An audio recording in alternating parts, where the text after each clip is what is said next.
জিন্দাবাদ এনক্লাব জিন্দাবাদ জিন্দাবাদ এনক্লাব জিন্দাবাদ ভিত্তিক প্রকল্প চালু করতে হবে নইলে সংগ্রাম নইলে দিচ্ছে না ত্রিপুরা তফসিলি জাতি সমন্বয় সমিতি দিচ্ছে না এনক্লাব জিন্দাবাদ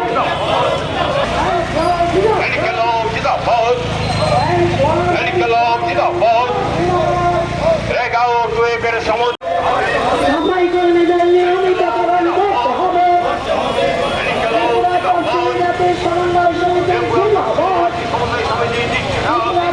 মজুরি বৃদ্ধি করতে হবে 11/2 সমদিবস মজুরি বৃদ্ধি করতে হবে সরকারি দপ্তরের সমস্ত শূন্য পদ পূরণ করতে হবে সরকারি আধা সরকারি দপ্তরের সমস্ত শূন্য পদ পূরণ করতে হবে। ত্রিপুরা তফসিলি জাতি সমন্বয় সমিতি রাজ্য কমিটির উদ্যোগে মূলত পশ্চিম জেলা কমিটির উদ্যোগেই 5 দফা দাবিতে আমরা আজকে বিক্ষোভ কর্মসূচি নিয়েছি।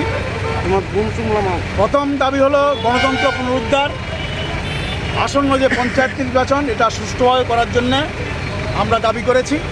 সাথে সাথে বিজেপি আইপিএফটি সরকার প্রতিষ্ঠিত হওয়ার পর বর্তমানে বিজেপি আইপিএফটি মথার যে সরকার তারা যে অগণতান্ত্রিক পদক্ষেপগুলি নিচ্ছে, বিশেষ করে সারা দেশে আগামী প্রজন্মের ভবিষ্যৎকে নিয়ে যেভাবে ছিনিমিনি খেলছে কেন্দ্রীয় সরকার, বিভিন্ন পরীক্ষায় প্রশ্নপত্র ফাঁস, এগুলির প্রতিবাদে এগুলির সুষ্ঠু তদন্ত করে উপযুক্ত শাস্তির ব্যবস্থা। আমাদের রাজ্য দেখা গেছে বিভিন্ন এডিসি থেকে আরম্ভ ক্ষেত্রে বিভিন্ন ক্ষেত্রে প্রশ্নপত্র ফাঁস, ইন্টারভিউ নিয়ে ইন্টারভিউ বাতিল এগুলি করছে। এর প্রতিবাদে আমাদের রাজ্যে যে শূন্য পদগুলি আছে বিভিন্ন দপ্তরের এগুলি পূরণের দাবিতে আমরা আজকে কর্মসূচি নিয়েছি। বিশেষ করে আমাদের রাজ্যে একটা ঐতিহ্য ছিল গ্রামীণ মানুষের কাজের অধিকার, গ্রামের রেগার কাজ প্রায় 100 দিনের উপরে হতো। এই সরকার আসার পর প্রতি বছর এই রেগার কাজ কমিয়ে দেওয়া হচ্ছে, বর্তমান 30-40 দিনে। বিশেষ করে গত দুর্গাপূজার পরে আজকে আরেকটা দুর্গাপূজা আছে, এই সময়ের মধ্যে গ্রামে কোনো কাজ নাই। শহরের টুয়েপের কাজ 65 দিন হতো, এগুলি বন্ধ হয়ে গেছে। এগুলি আবার যাতে করানো হয় তার দাবিতে আমরা আজকে বিক্ষোভ। বিশেষ করে আজকে আপনারা লক্ষ্য করবেন কদিন আগে গতকালকে সকালবেলা আমাদের রাজ্যে 30 স্তর পঞ্চায়েত নির্বাচন ঘোষণা করেছে সরকার। তার পরিপ্রেক্ষিতে সব দলেই নির্বাচনে অংশগ্রহণ করার ঘোষণা দিয়েছে।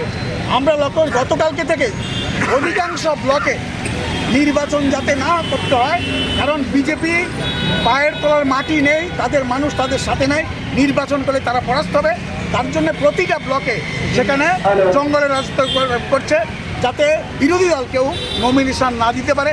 এমনকি বিডিওদের যে সর্বদলীয় বৈঠক, এই বৈঠকে বিডিওর উপস্থিতিতে এসডিপিও ওসির উপস্থিতিতে সেখানে বিরোধী দলের কর্মীদের উপর আক্রমণ করা হচ্ছে, নমিনেশন ফিরিয়ে নেওয়া হচ্ছে।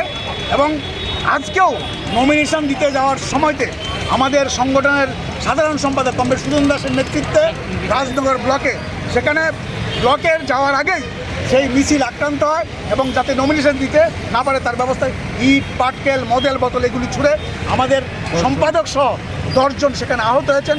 এরকম প্রায় সব ব্লকে কালকে শুনেছেন টেপানিয়া ব্লক, সাতচাঁদ ব্লক, আপনার এখানে Boxanagar block, Nalchar block, Dukli block এবং সেখানে কল্যাণপুর ব্লক, সালেমা ব্লক, প্রায় সব ব্লকেই সেখানে আমাদের কর্মীরা আক্রান্ত। শুধু আমাদের সিপিআইএম না, বিভিন্ন দলের কর্মী যারাই বিজেপির বিরুদ্ধে আছে তাদের উপর আক্রমণ করা হচ্ছে। আমরা বলতে চাই এই সরকারকে, নির্বাচন যদি করতে হয় তাহলে সুষ্ঠু নির্বাচন করুন, মানুষ মতামত দিতে। আর যদি নির্বাচন না করুন তাহলে নির্বাচনের দরকার নেই, আগেই ঘোষণা করে দেন নির্বাচন দরকার নেই। তারা আগে যেরকমভাবে নমিনেশন করে পঞ্চায়েত তৈরি করেছে এভাবেই করুক। আমাদের সেখানে আমাদের যা রাজনৈতিক সংগ্রাম সেটা চলবে। কিন্তু বিজেপি দল মুখ্যমন্ত্রী থেকে আরম্ভ সবাই পঞ্চায়েত নির্বাচন যাতে না হতে পারে তার জন্য আগেই বিভিন্নভাবে বক্তব্য যে 100% আসন তাদের দরকার। এটা গণতন্ত্রের পক্ষে লজ্জাস্কর। বিজেপি দল সারা ভারতবর্ষে সন্ত্রাসের চায়ন করছে, গণতন্ত্র নিধন করছে। আমাদের রাজ্য যে গণতান্ত্রিক ঐতিহ্য ছিল এগুলি ধ্বংস করছে। এর